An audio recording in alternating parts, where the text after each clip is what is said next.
June 14th, 2018. People are talking about this highly anticipated report. It was just released by the Inspector General today.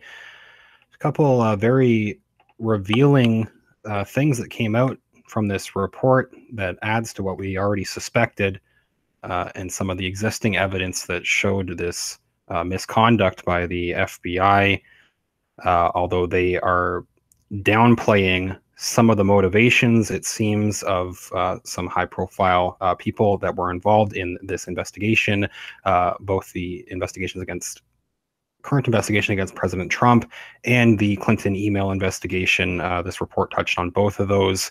They first make reference to, or one of the most the biggest news pieces that came out of this report today involved Peter Strzok and Lisa Page. They were two FBI agents that had been involved in the Russia investigation. Now, people had been looking into them for months.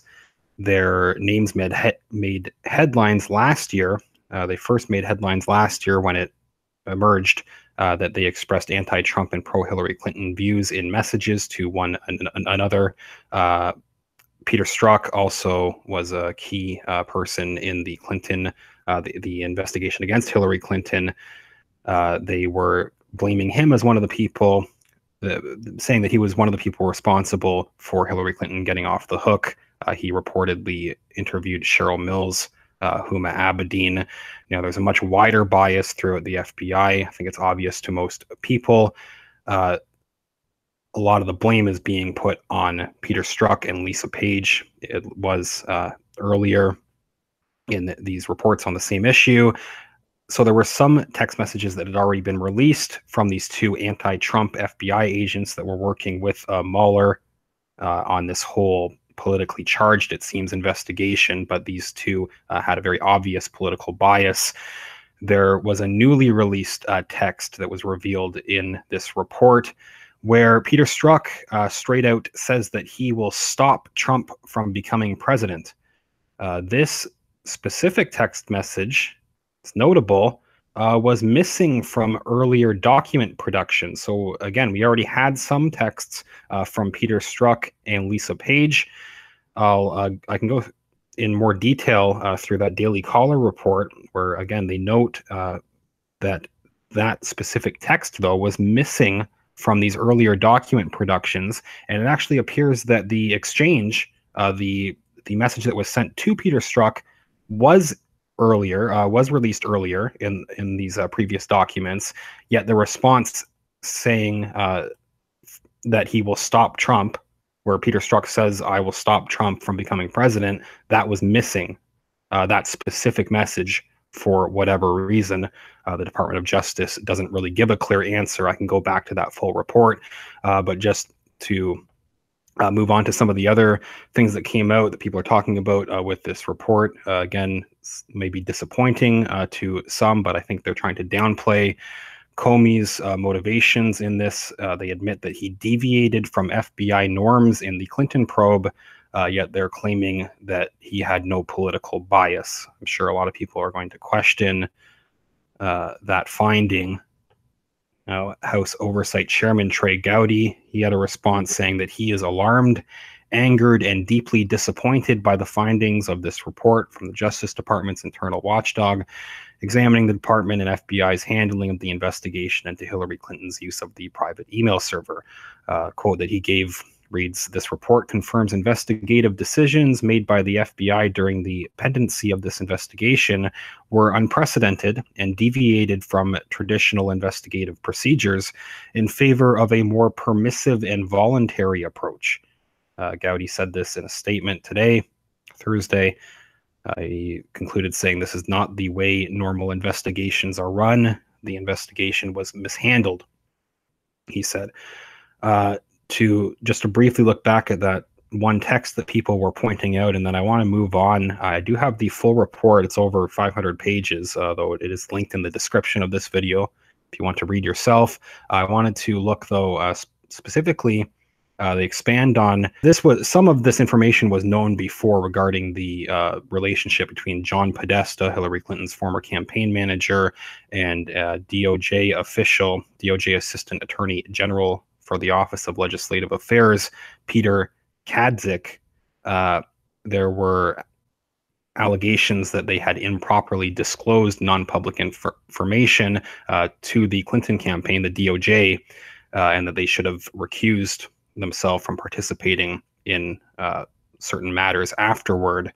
So they go through that in much more detail, this improper relationship again, although they say multiple times that he expressed poor judgment is the way that they worded it. It appears to be a clear conflict of interest.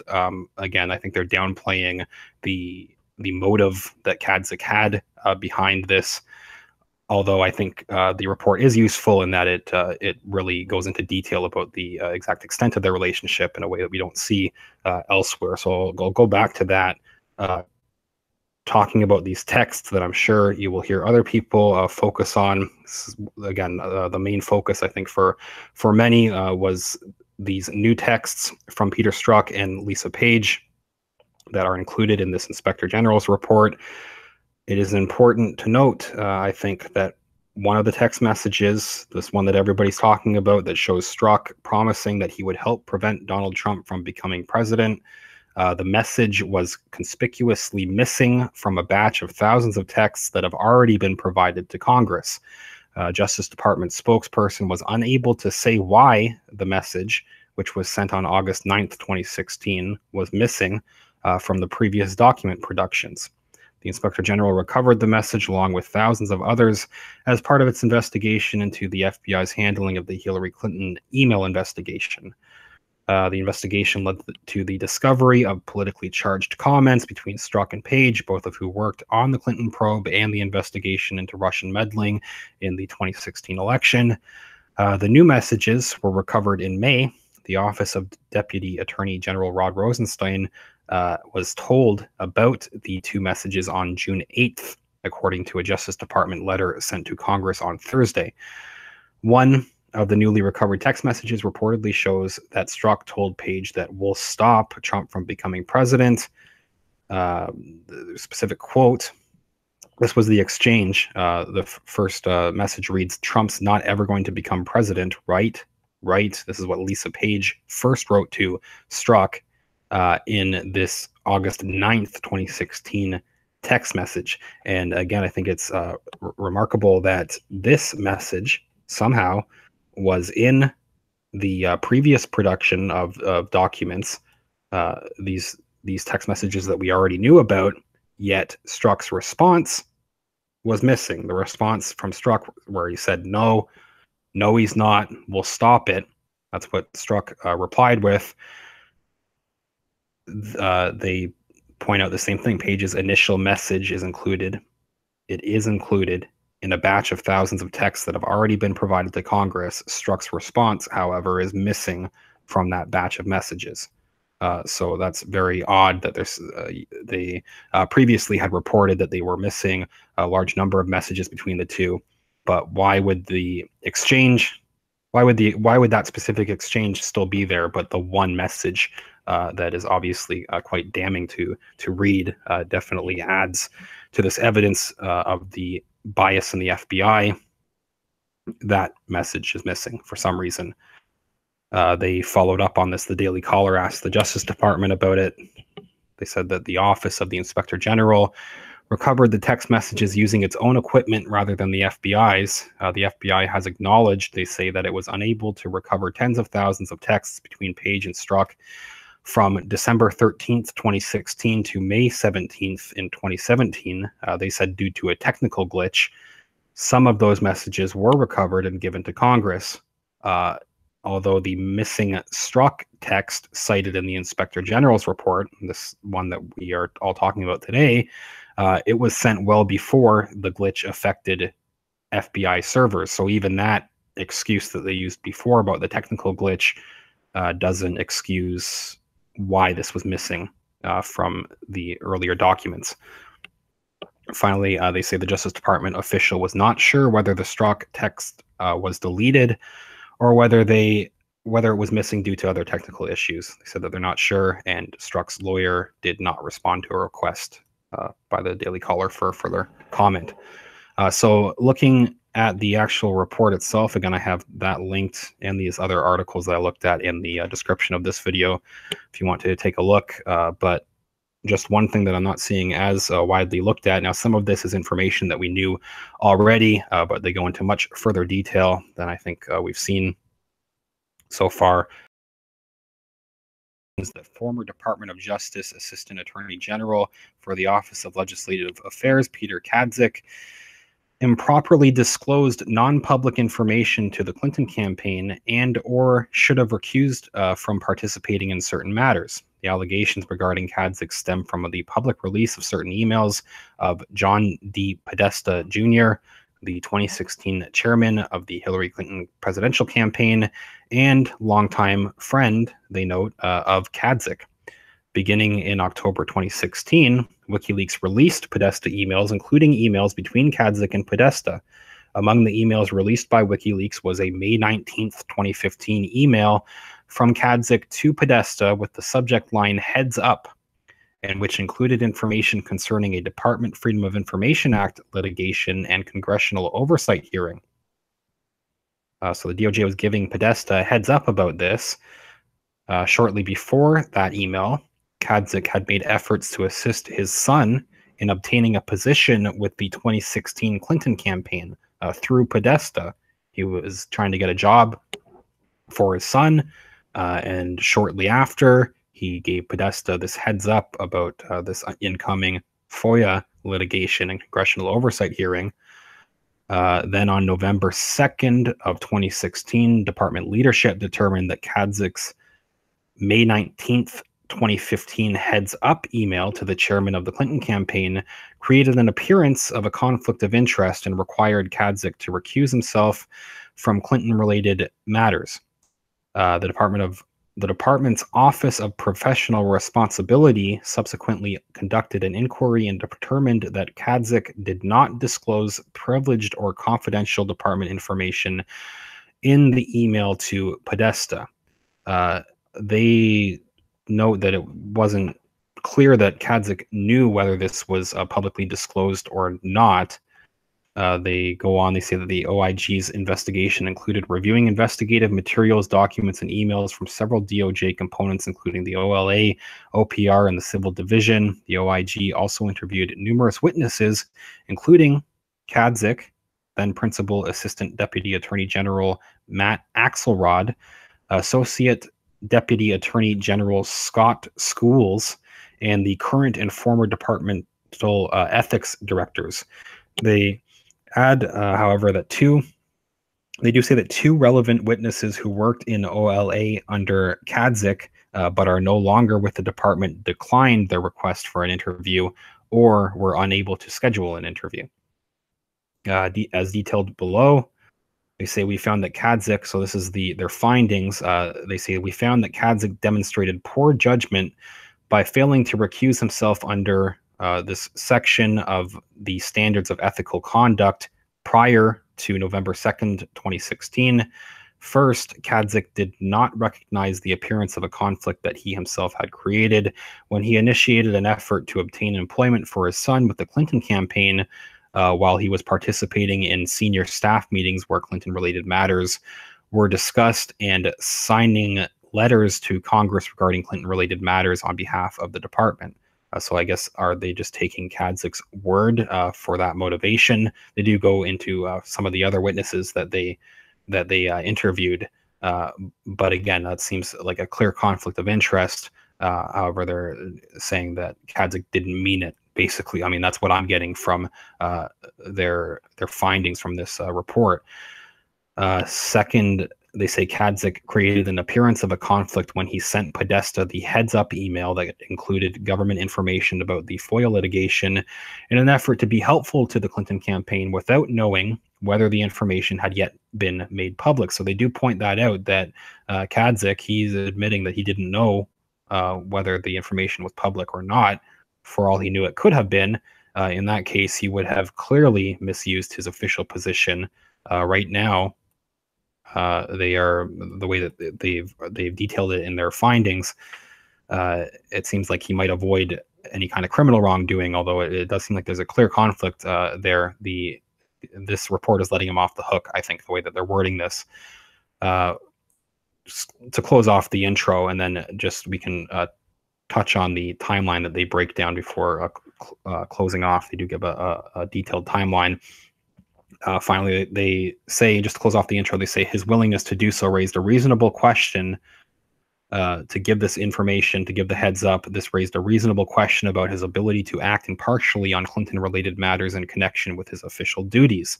Additionally, although department leadership ultimately decided to recuse Kadzyk from Clinton-related matters upon learning of Kadzyk's heads-up email to Podesta, Kadzyk subsequently forwarded several emails after all that, he forwarded several emails communicating information related to Clinton-related matters within the department and indicated his intent to speak with staff about those matters. We therefore concluded that Kadzyk exercised poor judgment. That's what the Inspector General reports describing it as. Kadzyk's poor judgment in failing to strictly adhere to his recusal after the conflict of interest email, or the one that showed an appearance of a conflict of interest, in their words. Lastly, because the government information in the heads-up email had in fact been released publicly, again, I think letting Kadzyk off the hook. They're trying to do this. They said we did not find that Kadzyk released non-public information or misused his official position. They do give a detailed breakdown of the some of the emails to Podesta. April 12th, 2015 is when Clinton announced the candidacy for president of the U.S., John Podesta serving as her campaign chairman.